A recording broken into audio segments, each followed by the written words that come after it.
इससे समय की बचत होगी और इससे कहीं न कहीं आर्थिक लाभ की बात देखते हो। हर बार तो 5 साल में लगभग लोकसभा और राज्यसभा के जो इलेक्शन होते हैं, दोनों लोकसभा और विधानसभा के, उसमें साल में अप्रोक्सली अपन मान के चले तो मैक्सिमम 2 बार आचार संहिता लगती है, 45 डेज यानी महीना डेढ़ महीना।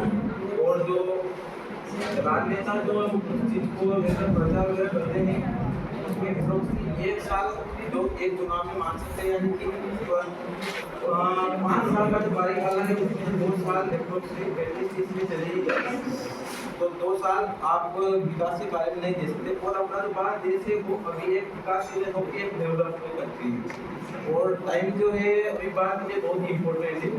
जिस तरह से वेस्टर्न आगे बढ़ रहा है, उनके जो पास में जाने और उनसे जो कॉम्पिटिशन करने के लिए हमारे पास में टेक्नोलॉजी नहीं है, उसके लिए अपन को समय देना पड़ेगा उस चीज़ को। तो अगर हम एक साल जो अगर चुनाव कर लें तो कुछ अपना अगर 1 साल की मान के चले तो 1 साल अपना बचत हो सकता है। और विदेश जी ने जो बात रखी है, उन्होंने भी उसी बात की बात रखी है कि समय बचेगा, समय का आदर करते हैं, मगर व्यवस्था ऊपर होनी चाहिए, चुनाव स्पष्ट होने चाहिए। भारत का भूभाग इतना बड़ा है कि सबसे पहले जहां हमें चुनाव करवाने के लिए ही दूसरे देश के ईवीएम मशीन की जरूरत पड़ती है, सबसे पहले हमें स्थिति भी देखनी पड़ेगी।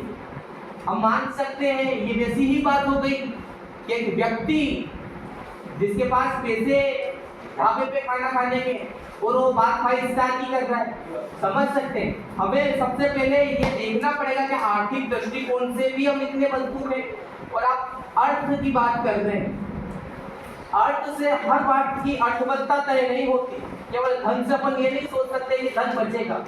मैं सभाध्यक्ष महोदय का ध्यान आकर्षित करना चाहूंगा, जो सरकारें हम चुनकर भेजते हैं, हमें इससे भी ये मुद्दा हो सकता है, मगर इससे भी जरूरी मुद्दे हैं कि जो सरकारें हम तय कर रहे हैं, जो चुन के जा रही हैं, सबसे पहले हमें भ्रष्टाचार पर नियंत्रण करना चाहिए। उन पैसों का होगा क्या जो बचेगा, कहीं वो फिर नेताओं में तो नहीं बढ़ जाएंगे, कहीं वो फिर अधिकारियों में विभाजित तो नहीं हो जाएंगे। सबसे पहले जो धन की, जब एक मिडिल क्लास लोग हैं, जब अपन सामान्य लोग हैं, जब अपन बचत करते हैं किसी भी चीज की, जैसे किसी की जॉब लगती है, मान लीजिए विदेश जी, उसकी तनख्वाह अगर 40,000 है, 20,000 उसका खर्चा है, तो 10,000 अगर भी सेविंग करे तो उसके पास एक नीति होती है कि मैं इन पैसों को वहां इन्वेस्ट करूंगा, इन पैसों को गोल्ड में इन्वेस्ट करूंगा, बीमे खरीदूंगा, या जिस भी तरीके से वो इन्वेस्ट करना चाहिए। अगर आपके पास ये पक्ष है तो आपके पास सारे पक्ष की बात होनी चाहिए कि जो धन बचेगा उसका क्या होगा, कितना बचेगा, क्या वो गुप्त रखा जाएगा, क्या वह जनता के आगे प्रस्तुत किया जाएगा कि सर इतना धन बचा, इतना समय बचा। जब वो हमें, अगर आप बताने में समर्थ हैं कि इतना धन बचेगा, इतना समय बचेगा, व्यवस्था इस तरह की होगी, केवल आप कोई नियम जब लागू होता है, कोई कानून जब संविधान में संशोधित होता है, तो उसके मेरिट्स एंड डिमेरिट्स निकाले जाते हैं। हमें दोनों के रूबरू होना पड़ेगा, तब जाके हम किसी भी व्यवस्था को, और इतना बड़ा संशोधन, क्योंकि ये डेमोक्रेटिक कंट्री, और इतना बड़ा संशोधन, क्या भारत बहु पार्टियों का देश या एक पार्टी का विधान नहीं है, क्या समस्त पार्टियां या लोकतंत्र चूंकि हमने ग्रहण कर रखा है, आधे से अधिक पार्टियां अगर इसका पूर्णतः पालन करती है या स्वीकृत करती है और उनको पूर्ण अध्यादेश लाकर सबको साथ रखकर, अगर क्योंकि संविधान बना था तो सबकी मर्जी से बना, पक्ष विपक्ष और भी कई लोग थे, सबकी मर्जी से बना था और सबकी सहमति से बना था, ये नियम पारित हो सकता है। मगर इसमें अगर पार्टियां 20 है तो 11 पार्टियों की सहमति आवश्यक होगी। और अगर आप कन्विंस कर सकते हैं तो अच्छी बात है। Thank you. चलिए, और बहुत शानदार विपक्ष में अब मैं पक्ष में रितेश पिता मोहनलाल को आमंत्रित करता हूँ। आया सॉरी शिवराज सिंह पिता राम सिंह,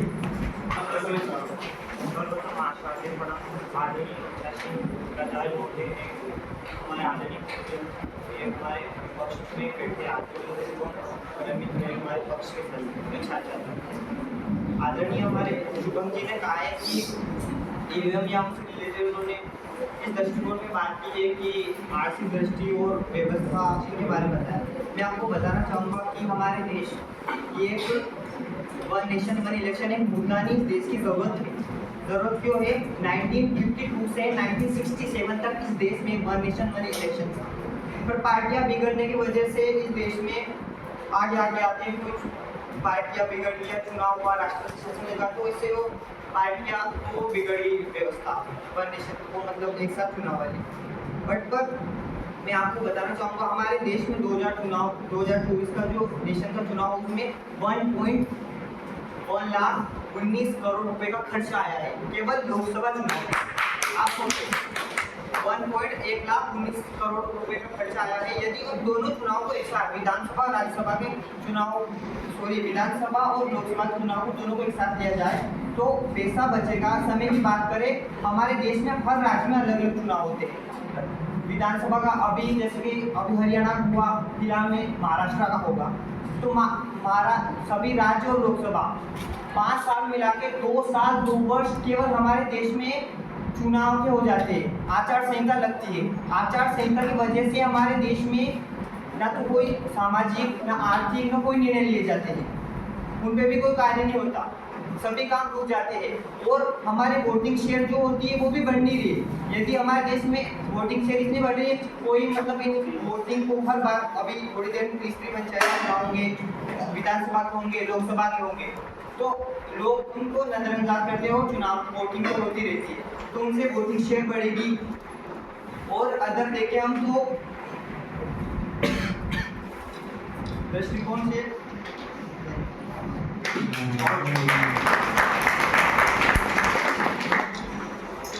माननीय सभाध्यक्ष महोदय एवं मेरे प्रिय मित्र शिवराज जी, जो आपने बात रखी है कि वही मुद्दा जो है कि समय की बचत होगी एवं धन की बचत होगी। मैं फिर वही बात कहना चाहूँगा कि जो धन की बचत हो रही है उसका हो क्या रहा है, हमें इसके बारे में पता करना है। इसका जरूरी ये है। फिर आपने कहा लोकसभा और विधानसभा के अलग अलग चुनाव होते हैं। मैं जब अपने सांसद को चुनता हूँ, जब आप आपके सांसद को चुनते हैं तो किसी और मुद्दे के लिए चुनते हैं।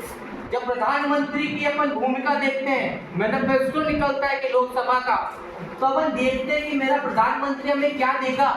आदरणीय मोदी जी जब लिखते हैं कि वे सिलेंडर को मुहैया करवाएंगे, सबका साथ सबका विकास करवाएंगे या कुछ नए बीमे लेके आएंगे, तो आप उनको चुनते हैं। क्यों? क्योंकि आपने उनकी मैनिफेस्टो के तहत उनको चुना।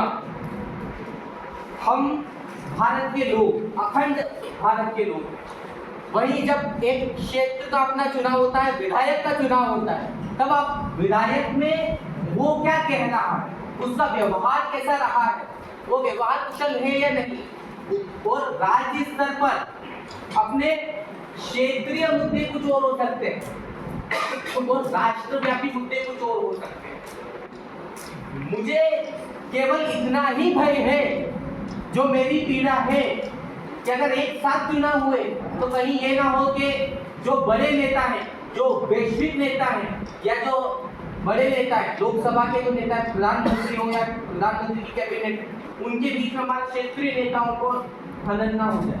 कहीं एक साथ चुनाव में मेरे को ऐसा लगता है कि उनका प्रचार प्रसार ज्यादा होगा, उनकी छवि चमककर होगी। अब हम हमारे क्षेत्रीय विधायक का भाषण नहीं सुन पाएंगे कि हमारा क्षेत्रीय विधायक हमारे लिए क्या करेगा। ये मेरा डर है, क्योंकि मंच एक होगा, हमारा आकर्षण भी बड़े लोगों की तरफ होगा कि हमारा प्रधानमंत्री क्या करता है। क्योंकि प्रधानमंत्री जो करेगा, जो बड़ा नेता जो बात कहेगा, छोटे नेता को बात माननी भी पड़ेगी।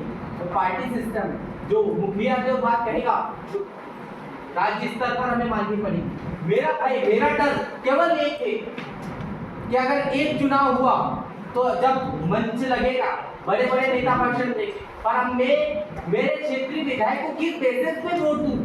क्या उसका भाषण होगा या केवल दिन रात न्यूज चैनल में क्या बताया जाएगा? बड़े नेताओं को बताएंगे या क्षेत्रीय नेताओं को बताएंगे? या फिर मैं एक तरफ, अगर आप कहेंगे इस पॉइंट पे ये बात रख सकते हैं कि अपना अपना राज्य का, क्षेत्र का एक टीवी चैनल होता है। पर आप ही बताइए, अगर केंद्रीय गृह मंत्री, मैं आपसे पूछना चाहता हूँ, सामान्य अगर आप सामान्य स्तर से बात सोचे, आपके दादा होंगे घर में और पापा होंगे, अगर कोई ऐसी मशवरा की बात आ जाती है जिसमें आपके पापा भी उलझन में पड़ जाते हैं, तब दादा का परामर्श लेते हैं कि नहीं, और आप दादा की बात सुनते हैं कि नहीं? मैं आपसे पूछना चाहता हूँ शिवराज सिंह जी, अगर प्रधानमंत्री का भाषण चल रहा है, मुख्यमंत्री का भाषण चल रहा है, एक साथ चल रहा है, किसकी बात सुनी जाएगी? कैसे हम सुन पाएंगे, कैसे जज कर पाएंगे? सांसद की और विधायक की बात हुई तो हम कैसे सुन पाएंगे एक साथ, और किस कैसे? फिर दूसरी बात, ग्राम प्रधान की बात आई, ग्राम प्रधान में क्या आप राष्ट्रीय स्तर के विचार रखकर सोच पाएंगे? प्रधानमंत्री जब कहेंगे कि मैं राम मंदिर बनाऊंगा तो बड़ी हर्ष के साथ हम उन्हें वोट करेंगे, उतनी ही खुशी के साथ वोट करेंगे। पर क्षेत्रीय विधायक तो ये बात नहीं कह सकता। क्षेत्रीय विधायक को किस बेसिस पर जज किया जाएगा? क्या उसको सुना जाएगा या नहीं सुना जाएगा? और लोकतंत्र की जो व्यवस्था है, लोकतंत्र यानी क्या?